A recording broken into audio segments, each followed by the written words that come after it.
আসসালামু আলাইকুম, welcome to my YouTube channel Farin's diary. কেমন আছেন আপনারা? আশা করি আল্লাহর রহমতে সবাই ভালো আছেন। আমিও ভালো আছি। দেখতেই পাচ্ছেন দুইটা কলিজা নিয়ে এসেছি আমি। ছাগলের কলিজা, তিল্লি, ফ্যাপসা সবই কিন্তু এখানে আছে। এই দুটো একটু ভালো করে আমি পরিষ্কার করে কেটে রান্না করতে বসিয়ে দিব। আমার সাথেই থাকুন। কলিজাগুলোকে আমি কেটে নিয়েছি আর ধুয়ে নিয়েছি। এরপরেও কিন্তু ভালো করে হয় না।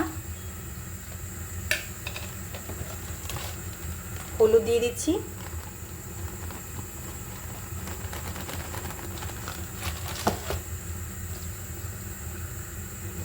লবণ,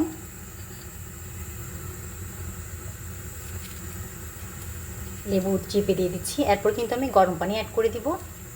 ভালো করে না ধুলে কিন্তু একটা গন্ধ থেকে যায়, ভালো লাগে না খেতে।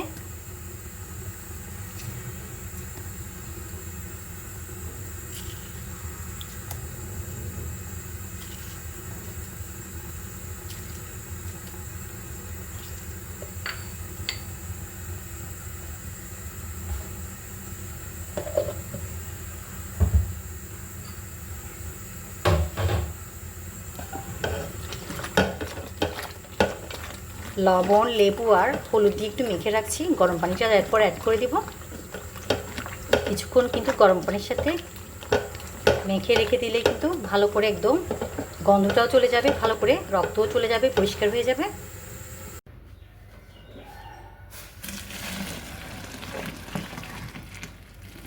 ফুটন্ত গরম পানি অ্যাড করে দিলাম। কিছুক্ষণ এভাবে ভিজিয়ে নিয়ে তারপর তুলে নিব। এগুলোকে অনেকক্ষণ ভিজিয়ে রাখার পর এখন আমি তুলে নিব আর ভালো করে ধুয়ে নিব। দেখতে পাচ্ছেন কলিজাগুলো কিন্তু খুব সুন্দর করে পরিষ্কার হয়ে গিয়েছে। এবার রান্না করার পালা। কলিজা রান্না করার জন্য আমি সব কিছু রেডি করে নিয়েছি।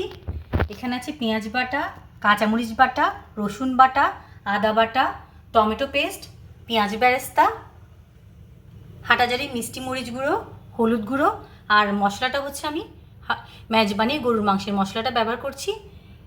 এই যে এখানে দুইটা মশলা, নর্মাল যে মশলাটা মাংসের এটা, আর এটা হচ্ছে গরম মশলা।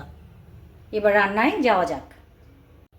রান্নাটা আমি সরিষার তেল দিয়ে করবো, এই জন্য কিন্তু আমি সরিষার তেলটা একটু গরম করে নিয়েছি। এখন কিন্তু চুলাটা অফ আছে।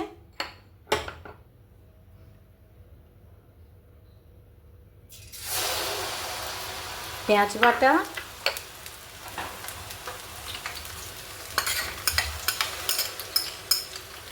কাঁচামরিচ বাটা,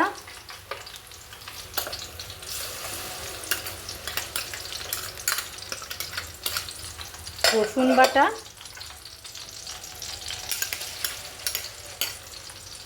আদা বাটা, টমেটো পেস্ট, মিষ্টি মরিচ গুঁড়ো, হলুদ গুঁড়ো, মাংসের মশলা, গরম মশলা সব একসাথে দিয়ে দিলাম।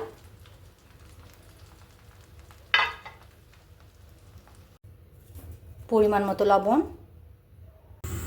চুলাটা কিন্তু আমি আবার জ্বালিয়ে দিলাম।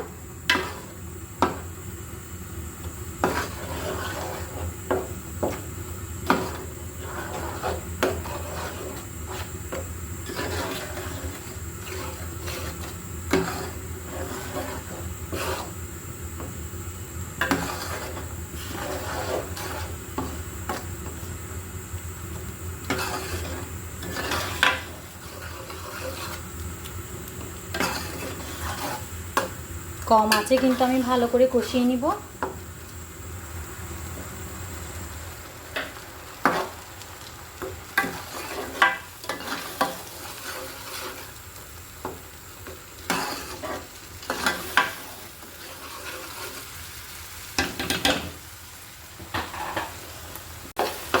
অনেকক্ষণ ধরে কিন্তু আমি মশলাগুলোকে কষিয়ে নিয়েছি। এবার কলিজাগুলো অ্যাড করে দেওয়ার পালা।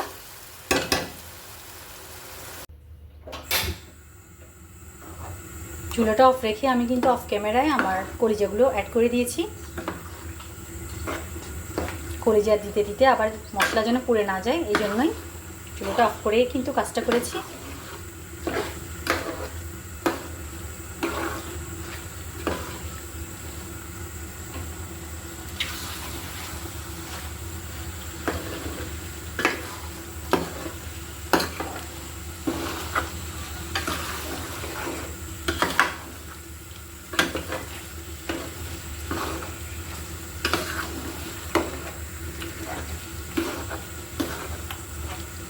এই রান্নায় কিন্তু আমি একটু গরম পানিই ব্যবহার করব। গরম পানি ব্যবহার করলে যে কোনো রান্নায় কিন্তু স্বাদ আসে ভালো, যদি আসলে সবসময় করা হয় না।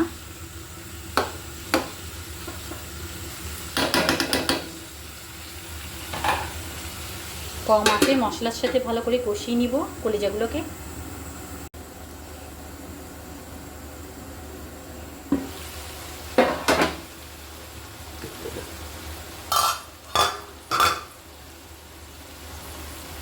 এই পর্যায়ে গরম পানি অ্যাড করে দিচ্ছি।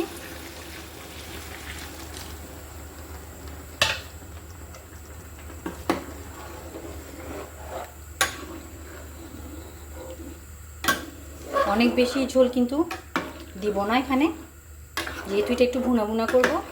কলিজাটা সাধারণত একটু ভুনা ভুনা খেতেই ভালো লাগে কম ঝোলে।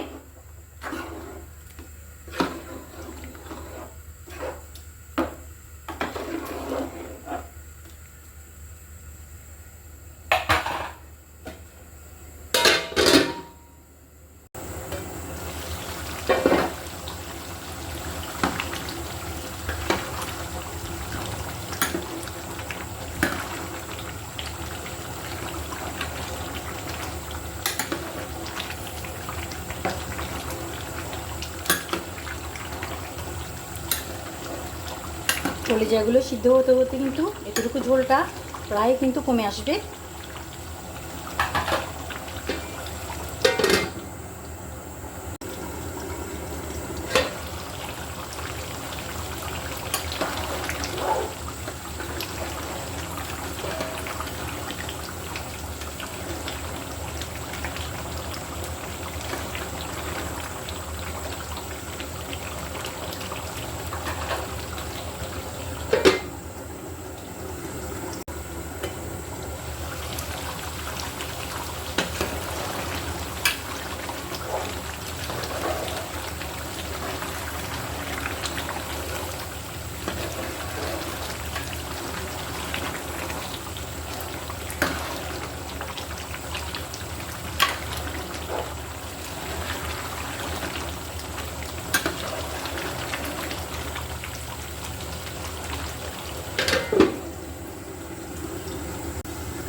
দেখতেই পাচ্ছেন আমার রান্নাটা কিন্তু হয়ে গিয়েছে।